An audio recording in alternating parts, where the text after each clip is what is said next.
성경 말씀 사도행전 2장 42절 말씀입니다. 한 절입니다. 우리 함께 읽겠습니다. 그들이 사도의 가르침을 받아 서로 교제하고 떡을 떼며 오로지 기도하기를 힘쓰니라. 아멘. 우리 좌우 옆에 계신 분들하고 같이 밝은 미소를 지으시고 인사 나누겠습니다. 사랑합니다. 사랑합니다. 사랑합니다. 요즘 폭탄이라고 하는 말은 전쟁 때 쓰는 말인데요. 물폭탄이 쏟아져 가지고 여러분들이 힘들고 어려운 상황 가운데 있습니다. 아마 많은 분들이 재산을 잃고 집을 잃고 또 농토를 잃고 또 어려운 낙심 가운데 있는데 우리 교우들께서 항상 그분들 위해서 기도하시고 또 올해는 물도 비도 많이 내리지만 또 날씨도 뜨겁잖아요. 폭염이 이렇게 연일 계속되는데 항상 건강관리 잘 하시고 또 마음속에 평안이 있기를 소망합니다. 또 오늘 예배자리에 나오신 성도님들 또 영상으로 예배드리는 교우들 어떤 형편에 있든지 늘 주님의 은혜가 함께 하시기 원하고 또 주님 주시는 소망을 가지고 살아가는 우리 모두가 되기를 원합니다. 어떤 분이 이런 표현을 했어요. 이렇게 지금 지구가 물폭탄을 떨어뜨리고 또 폭염이 있는 것은 지구의 공격이다 이렇게 표현했어요. 그러니까 지구가 신음하고 있다라고 하는 표현도 하기도 합니다. 하나님께서 아름답게 창조하신 세상 또 자연을 사람들이 함부로 사용한 결과가 아닌가 하는 그런 뉘우침도 있습니다. 그래서 이러할 때일수록 우리가 실천할 수 있는 우리 삶의 주변에서 조금 더 하나님의 창조물을 잘 관리할 수 있도록 그렇게 하시기를 소망하고 또 함부로 이렇게 자연을 훼손하는 그러한 일들이 작은 일들부터 우리의 삶의 자리에서 있었으면 좋겠다 하는 생각을 갖습니다. 그래서 또 이러한 어려운 상황을 극복할 수 있도록 또 하나님께서 지혜를 주셔서 이러한 상황이 조금 더 호전되고 또 우리 후손에게 좋은 환경을 넘겨줄 수 있는 그러한 때가 있기를 소망해 봅니다. 지금은 어느 때보다도 기도가 필요한 시기인 것 같습니다. 장로님 기도하신 것처럼 나라를 위해서도 그리고 교회와 가정을 위해서도 또 인류를 위해서도 기도가 필요한 지금은 기도의 때가 아닌가 하는 그런 생각을 해봅니다. 이 기도는 넓게는 온 우주와 세상을 위해서 기도하지만 또 좁게는 우리 각자 가정이나 개인 삶을 돌아가면서 하나님의 은혜를 사모하는 것입니다. 어떻게 생각해 보면 기도는 하나님의 기적을 경험할 수 있는 통로가 되기도 합니다. 어려울수록 앞이 캄캄할수록 큰 산을 만날 때에 낙심하는 것이 아니라 그때 하나님을 바라고 하나님을 의지하는 그런 삶을 살아가는 것도 대단히 중요하죠. 그래서 주님은 사도 바울을 통해서 쉬지 말고 기도하라 이렇게 말씀하시는 것을 우리가 보게 됩니다. 그래서 기도를 멈추지 않고 기도하면서 또 하나님이 주시는 지혜와 뜻을 깨달아서 그 말씀을 살아내는 것 대단히 중요한 일입니다. 또 어떤 분은 아시는 것처럼 기도를 호흡이다 이렇게 표현했어요. 그러니까 우리의 신앙의 삶 가운데 믿음의 삶을 살아갈 때 호흡과 같이 기도가 중요하다라고 하는 표현을 하는 것을 봅니다. 지금 우리 교회에서 구약성경 이사야를 읽어가고 있는데요. 이사야에서 보면 기도의 사람 히스기야가 기록되고 있는 것을 보게 됩니다. 그는 나라가 위기에 처했을 때도 그리고 개인적인 아픔의 문제가 있을 때에도 하나님을 향하여 기도하는 그러한 모습을 우리에게 보여주고 있죠. 예수님을 생각해 봐도 예수님은 기도하며 하나님께서 맡겨진 사역을 감당했던 것을 보게 됩니다. 복음서를 읽어보면 예수님은 이른 새벽 미명부터 기도하면서 또 아버지께서 맡겨진 사명을 감당할 때 그 사명의 짐이 너무나 무겁고 힘들 때에도 기도하며 그 사명을 감당하고 마지막 십자가에서 돌아가신 순간에도 아버지께 기도하는 그런 모습을 보게 돼요. 그러니까 예수님의 사역 가운데 이 기도는 예수님의 공생애 가운데 아주 중요한 위치를 차지하고 있는 것을 우리가 복음서를 통해서 읽습니다. 예수님께서 공생의 마지막을 앞두고 예루살렘에 올라가시는 것이 장면이 기록되죠. 나귀 새끼를 타고 예루살렘에 올라가셔서 예수님께서 제일 먼저 하신 일이 뭐냐면 성전에서 매매하는 사람들의 상을 엎으시고 돈 바꾸는 사람들의 상을 회파하시고 그리고 비둘기 파는 사람들의 의자를 둘러 엎으시면서 이사야 선지자의 이야기를 인용해서 이야기합니다. 이사야 56장 7절 말씀 인용하는데요. 우리 한번 볼까요? 마가복음 11장 17절에서 이렇게 주님은 말씀하십니다. 우리 한번 같이 읽어볼까요? 시작. 그렇죠. 이르시되 기록된 바 내 집은 만민이 기도하는 집이라 칭함을 받으리라고 하지 아니하였느냐. 너희는 강도의 소굴을 만들었도다 하시매. 여기 보니까 예수님은 성전에 그 매매하는 상을 엎으시면서 뭐라고 말씀하시냐면 내 집은 만민이 기도하는 집이라 이렇게 일컬음을 받는 것이다 라고 하는 이사야 선지자의 말을 인용합니다. 교회는 기도하는 집이요 만민을 위해서 기도하는 공동체가 되어야 합니다. 우리 더함교회가 기도하는 공동체, 나뿐만 아니라 만민을 위해서 기도하는 기도의 공동체가 되기를 소망합니다. 오늘 본문이 기록된 사도행전을 읽다 보면 사도행전에 보게 되면 기도하는 공동체의 모습이 아주 자주 등장하는 것을 보게 됩니다. 그래서 어떤 학자는 이 사도행전을 기도의 행전이라 이렇게 부르기도 하죠. 기도의 행전이라 이렇게 부른 이유는 무엇이냐면 사도행전에 나오는 교회 공동체는 기도로 시작하고 기도로 사역을 감당하고 기도로 사역을 마치는 그런 모습을 우리가 보게 됩니다. 오직 기도의 힘으로 교회가 세워지고 그리고 그 기도의 힘으로 아버지께서 맡겨진 사역을 감당해내는 것을 보게 돼요. 몇 구절을 좀 볼 텐데요. 사도행전 1장 14절 말씀에 보면 여자들과 예수의 어머니 마리아와 예수의 아우들과 더불어 같이 읽을까요? 시작. 마음을 같이하여 오로지 기도에 힘쓰더라 이렇게 말해요. 그러니까 사도행전 공동 특별히 여기 1장 14절에서는 다락방에 모여있는 사람들이 더불어 마음을 같이하여 오로지 기도에 힘썼다라고 말씀합니다. 오늘 우리가 읽은 사도행전 2장 42절 말씀에도 그렇게 기록하죠. 그들이 사도의 가르침을 받아 서로 교제하고 떡을 떼며 같이 읽겠습니다. 시작. 오로지 기도하기를 힘쓰니라.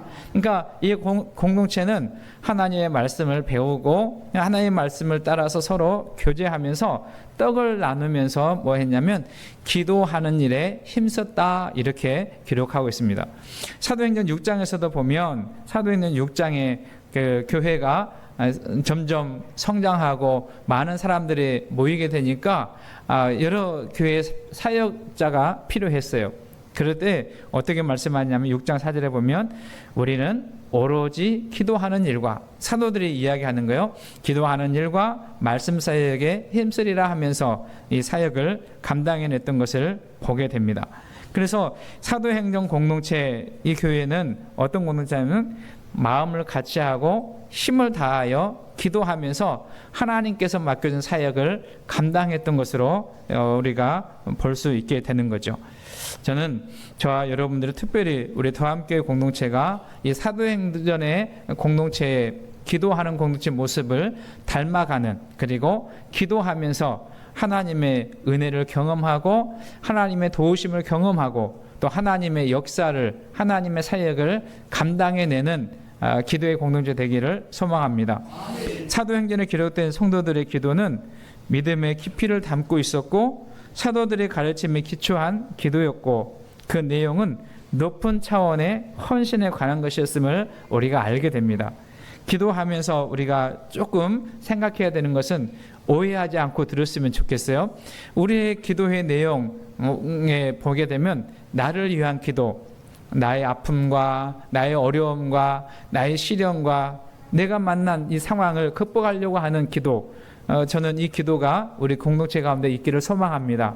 그런데요, 그 기도에만 머물지 않고 더 큰 깊은 그리고 더 넓은 기도의 자리로 나아가는 우리 믿음의 공동체가 되기를 소망합니다. 그러니까 사도행전 공동체는 자기들의 당면한 문제뿐만 아니라 더 넓은 기도로, 다르게 표현하면 하나님께서 원하시고 하나님께서 이루고자 하시는 그 뜻을 향해서 기도하면서 하나님의 사역에 동역하는 것을 보게 되는 거죠.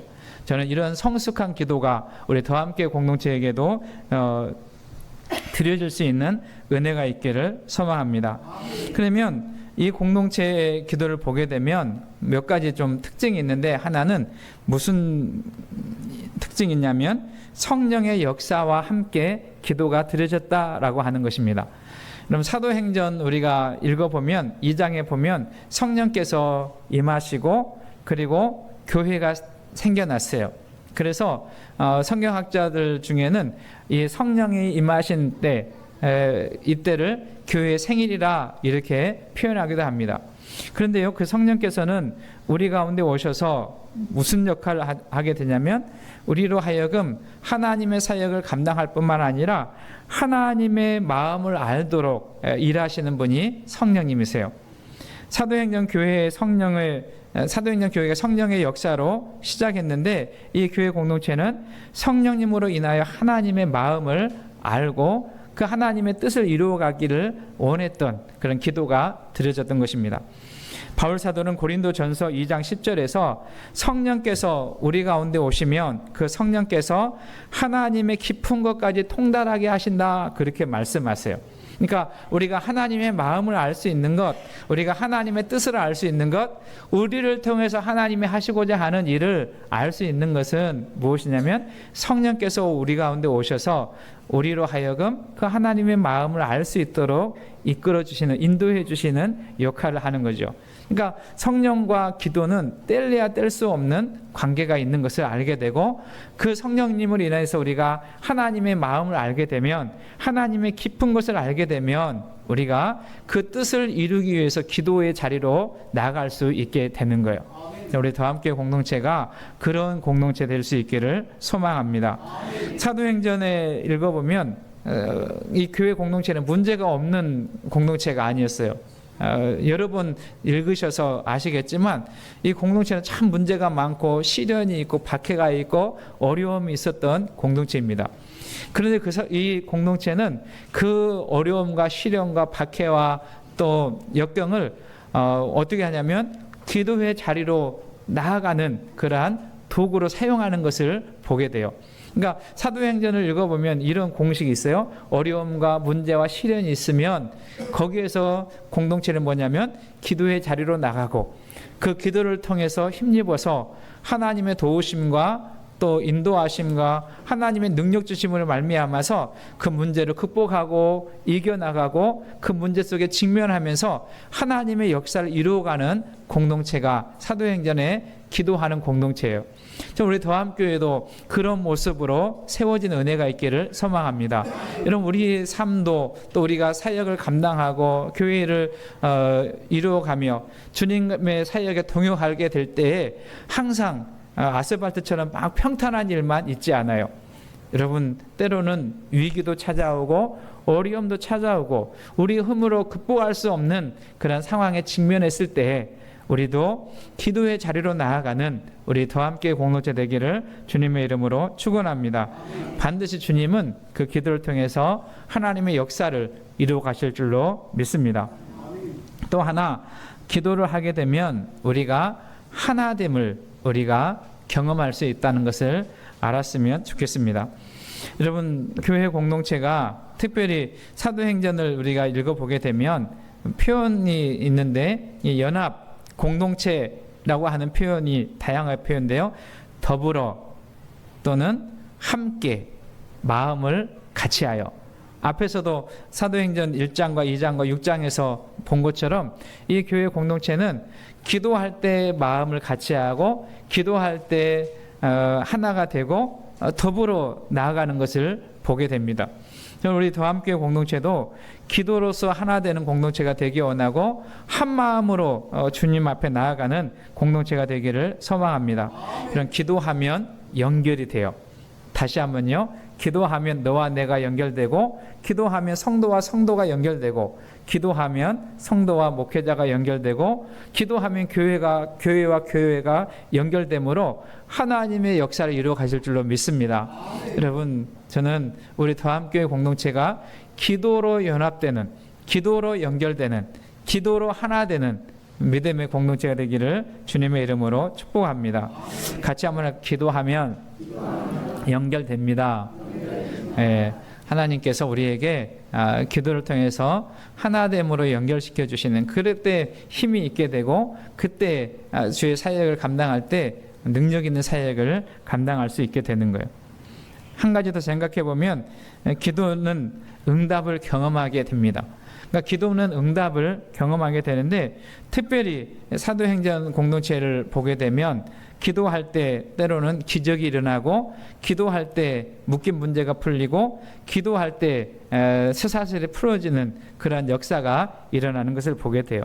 저는 우리 더함교회 성도님들이 기도할 때 가정에 묶인 문제가 풀어지는 은혜가 있기를 소망합니다. 그리고 가정에 닫힌 문이 열리는 역사가 있었으면 좋겠어요. 그런데 이 일뿐만 아니라 기도하게 되면 하나님의 응답이 우리들에게 오게 되는 것입니다. 사도행전을 읽어보면 사도행전에 저들이 기도하면서 나가게 될 때 하나님의 일하심과 하나님의 뜻이 이루어지는 것을 저들이 응답으로 보는 것을 우리가 보게 되는 거예요. 사도들이 성령의 말하게 하심을 따라서 말을 하고 하나님의 뜻을 따라 선포하게 될 때 믿는 사람들의 더해지는 공동체가 되는 것을 봅니다. 성경을 읽어보면 하나님의 뜻 가운데 우리가 꼭 기억해야 될 것은 뭐냐면, 하나님은 한 사람도 한 영혼도 잃어버리기를 원치 않으세요. 다시 말하면 한 영혼도 멸망받기를 원하시는 것이 아니라 다 구원받기를 원하신다는 것을 기억하는 우리 모두가 되기 원합니다. 그것이 하나님의 뜻이에요.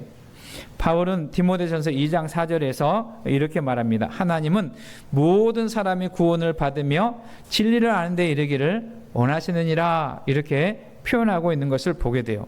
그래서 교회가 기도하면 반드시 무슨 역사가 일어나냐면 하나님의 뜻이 이루어지고, 그 하나님의 뜻 가운데 믿는 자들이 더해지고 구원받는 자들이 더해지고, 그리고 하나님의 나라가 확장되는 일을 보게 될 것입니다. 우리 더함교회 공동체가 그 놀라운 일을 볼 수 있는 은혜가 있는 기도하는 공동체가 되시기를 주의 이름으로 축복합니다. 말씀을 정리합니다. 기도는 하나님과 우리를 연결해 줄 뿐만 아니라 성도와 성도를 연결시켜 주시고, 그리고 하나님의 뜻을 이루어갈 수 있도록 역사하십니다. 기도는 누구나 할 수 있는 일이고, 개인의 문제뿐만 아니라 공동체와 가정과 그리고 나라와 민족을 위해서 더 나아가서 열방을 위해서 기도할 때 하나님께서 반드시 놀라운 일을 행하실 줄로 믿습니다. 복음성가 어린이들 찬양 중에 그런 찬양이 있어요. 기도를 드리세요. 기도를 드리세요. 놀라운 일이 생깁니다. 기도를 드리세요. 저는 이 어린이들의 노래가 노래 가사처럼 우리 가운데 하나님께서 행하시는 일들을 보게 하시고, 또 기도하면서 우리로 하여금 역사하시는 하나님의 놀라운 역사를 선포하는 우리 더함교회 공동체 되시기를 주님의 이름으로 축원합니다. 기도는 교회의 존재 방식 중에 하나입니다. 오늘날 우리 더함교회가 예수님께서 말씀하신 것처럼 기도하는 집, 만민을 위해서 기도하는 집이 되기 원하고, 그 기도했던 내용들을 삶의 현장에서 살아내시는 하나님의 뜻을 이루어갈 수 있는 우리 더함교회 공동체가 되어서 하나님께 영광 올려드리는 기도의 역사를 이루어가는, 이 모든 일이 하나님의 일이었다고 증거하고 선포하는 우리 모두가 될 수 있기를 소망합니다. 기도하면 하나님의 역사를 보게 되고 하나님의 행하신 일들을 간증하고 선포할 줄로 믿습니다. 우리 공동체 가운데 하나님의 행하시는 일이 선포되는 역사가 있기를 소망합니다.